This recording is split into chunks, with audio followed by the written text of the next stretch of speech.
¿Qué tal, amigos? Les habla el padre Rafael Chávez y les doy la bienvenida una vez más a su pequeño espacio de meditaciones. Estamos al lunes 23 de enero, tercera semana del tiempo ordinario, y hoy la iglesia acá en los Estados Unidos celebra el Día de Oración por la Protección Legal de la Criatura en el vientre materno. En el nombre del Padre, del Hijo y del Espíritu Santo. Amén.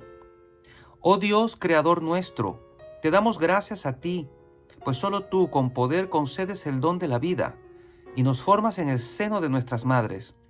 Te pedimos que nos concedas como administradores de la creación, perseverar con fidelidad en esta sagrada tarea y proteger siempre la dignidad de toda vida humana. Por nuestro Señor Jesucristo, tu Hijo, que vive y reina contigo en la unidad del Espíritu Santo y es Dios, por los siglos de los siglos. Amén.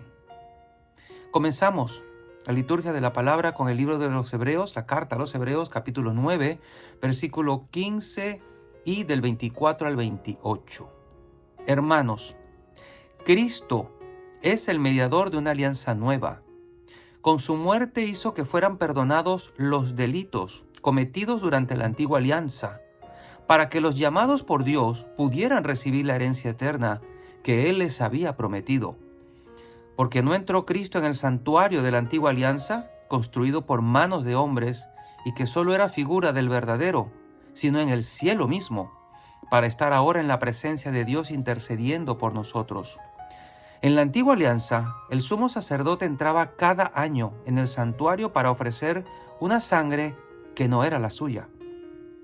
Pero Cristo no tuvo que ofrecerse una y otra vez a sí mismo en sacrificio, porque en tal caso habría tenido que padecer muchas veces desde la creación del mundo. De hecho, Él se manifestó una sola vez en el momento culminante de la historia para destruir el pecado con el sacrificio de sí mismo. Y así como está determinado que los hombres mueran una sola vez y que después de la muerte venga el juicio, así también Cristo se ofreció una sola vez para quitar los pecados de todos. Al final se manifestará por segunda vez, pero ya no para quitar el pecado, sino para salvación de aquellos que lo guardan y en él tienen puesta su esperanza. Palabra de Dios. Te alabamos, Señor. Salmo 97. Cantad al Señor un cántico nuevo porque ha hecho maravillas. Cantad al Señor un cántico nuevo, porque ha hecho maravillas. Su diestra le ha dado la victoria, su santo brazo. Cantad al Señor un cántico nuevo, porque ha hecho maravillas. El Señor da a conocer su victoria, revela a las naciones su justicia. Se acordó de su misericordia y su fidelidad en favor de la casa de Israel. Cantad al Señor un cántico nuevo, porque ha hecho maravillas. Los confines de la tierra han contemplado la victoria de nuestro Dios. Aclama al Señor tierra entera, gritad, vitoread, tocad. Cantad al Señor un cántico nuevo, porque ha hecho maravillas. Tocad la cítara para el Señor, suenen los instrumentos, con clarines y al son de trompetas. Aclamad al Rey y Señor. Cantad al Señor un cántico nuevo, porque ha hecho maravillas. Y el Evangelio de hoy está tomado de Marcos, capítulo 3, versículos del 22 al 30. En aquel tiempo, los escribas que habían venido de Jerusalén decían acerca de Jesús: Este hombre está poseído por Satanás, príncipe de los demonios, y por eso los echa fuera. Jesús llamó entonces a los escribas y les dijo en parábolas: ¿Cómo puede Satanás expulsar a Satanás? Porque si un reino está dividido en bandos opuestos, no puede subsistir. Una familia dividida tampoco puede subsistir. Y de la misma manera, si Satanás se rebela contra sí mismo y se divide, no podrá subsistir, pues ha llegado su fin. Nadie puede entrar en la casa de un hombre fuerte y llevarse sus cosas si primero no lo ata. Así podrá saquear la casa.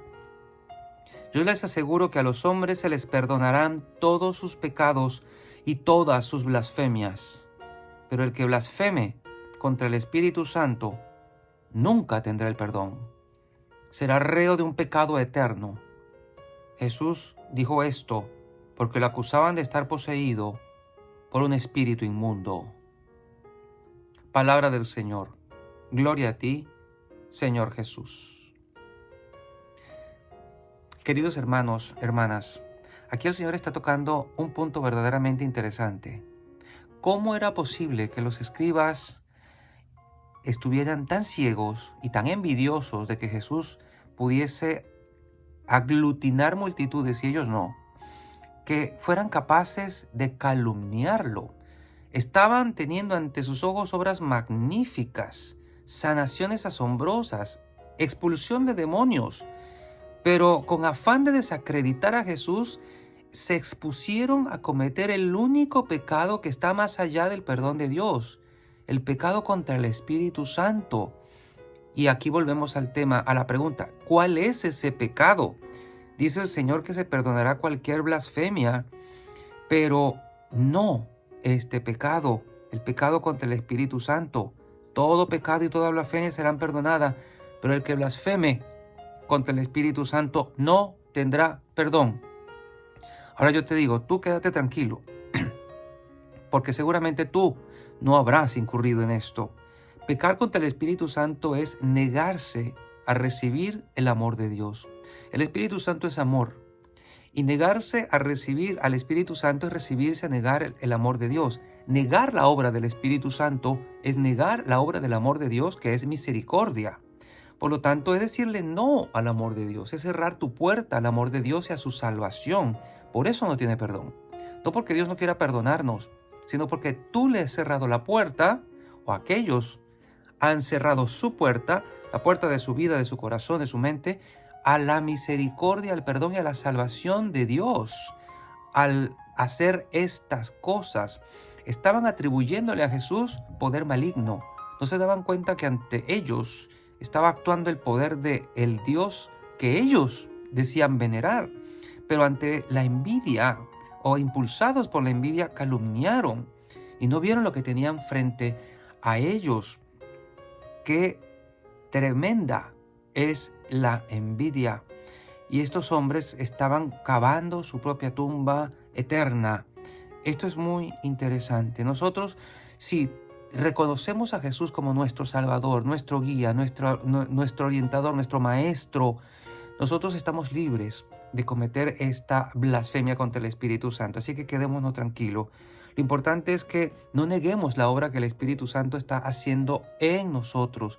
Toda la obra de la iglesia, todos los sacramentos, todo lo que sucede en nuestro mundo interior de oración, la lectura devota de la Sagrada Escritura, el rezo del Santo Rosario, todos los medios que la iglesia ha puesto a nuestra disposición son fruto de la obra del Espíritu Santo en la historia de la iglesia. Y nosotros los aceptamos con devoción, con piedad y con humildad. Allí actúa el Espíritu Santo y transforma nuestros corazones, porque eso es lo que termina siendo el Espíritu Santo y la obra misericordiosa de Dios en nosotros, transformar corazones, y hacia allí nos quiere llevar el Señor. Pero esta gente, estos fariseos, estos escribas, estaban cerrándose a ese amor. Que eso no nos pase a nosotros, que no cerremos el amor, no nos cerremos al amor de Dios en nuestras vidas, porque en definitiva dependemos de eso para todo. Dependemos del amor de Dios. Como dice Pablo en una de sus cartas, en Él vivimos, en Él nos movemos, en Él existimos. Sin ese amor no podemos hacer nada. Pidámosle a Dios de todo corazón que en estos días en que estamos apenas comenzando el tiempo ordinario, vayamos a la par de la liturgia, caminando en este descubrimiento de la luz de Jesús en nuestras vidas, en esta gratitud por las cosas que Él hizo y las que sigue haciendo, porque Él sigue presente en su iglesia a través de los sacramentos, sobre todo de la Eucaristía, se nos sigue manifestando y siguen habiendo estas obras. Es interesante esto de que un reino dividido va a la ruina. Tanta gente hoy que, movida por la ignorancia y por los malos consejos de gente que no sabe, te manda por aquí y por allá a resolver los problemas. Vete a que la bruja, vete a echar las cartas, vete a que este maestro espiritual, vete a que este gurú. Y no nos damos cuenta que nos estaremos metiendo en camisa de once varas. Un católico, un cristiano tiene su espiritualidad muy clara y muy marcada. A veces es que no queremos profundizar en ella, no conocemos el catecismo de la Iglesia Católica ni ningún camino espiritual que están allí a la disposición, pero no lo buscamos, buscamos los caminos fáciles. Entre estos caminos fáciles, permítame decirles algo que está dicho acá en la carta a los Hebreos, que a veces la gente se olvida, solo se muere una vez. Ahora hay un montón de gente creyendo en reencarnaciones, creyendo en karmas, creyendo en situaciones que nos ponen en otras religiones, prácticas que nos conectan con otras religiones y nos cierran el camino al Espíritu Santo y no se dan cuenta. Católicos mixtos, me atrevo a decir esa frase, que están agarrando de aquí, agarrando de allá, creando un sincretismo religioso en su propia vida. Una cosa que no tienen ni pie ni cabeza.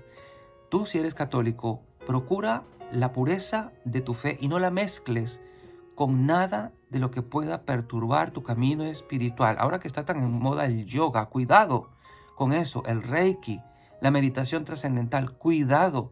Todos esos son caminos que no te van a conducir a la verdadera vida y que pueden incluso llegarte a hacer negar la obra del Espíritu Santo en tu vida. Cuando un católico ha encontrado el camino del Espíritu, no necesita realmente buscar suplementos ni bastones en otras cosas, creencias, filosofías, tendencias, pseudoespiritualidades orientales que no tienen nada que ver con el camino de la cruz, con el camino del servicio, con el camino del amor misericordioso que Dios nos ha enseñado. Recuerda que el cristianismo es una persona, es Jesús, que nos invita a seguirlo, a amarlo, a pensar y actuar como Él, y para ello nos ha dado al Espíritu Santo. No le cerremos el paso al Espíritu negando su obra en nosotros. Por el contrario, abrámonos a la acción salvadora del Espíritu,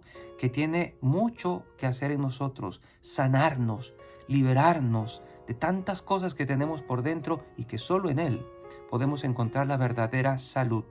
Jesús sanaba y liberaba por la gracia del Espíritu, por la obra de Dios en Él, porque era Dios. Veamos también en Él esta salvación. Reconozcamos la obra de Dios en Jesucristo, su Hijo amado, y en el Espíritu Santo que actúa poderosamente a través de Él y que en la Iglesia también sigue actuando poderosamente entre nosotros. Solo abrámonos a esta posibilidad. Vivamos a la expectación, a la expectativa de las cosas maravillosas que Dios quiere seguir haciendo en su Iglesia, en ti y en mí. Y la bendición de Dios Todopoderoso, Padre, Hijo y Espíritu Santo, descienda sobre cada uno de ustedes y les acompañe siempre. Y seguiremos en contacto, si Dios lo permite, a través de este canal. Chao, chao.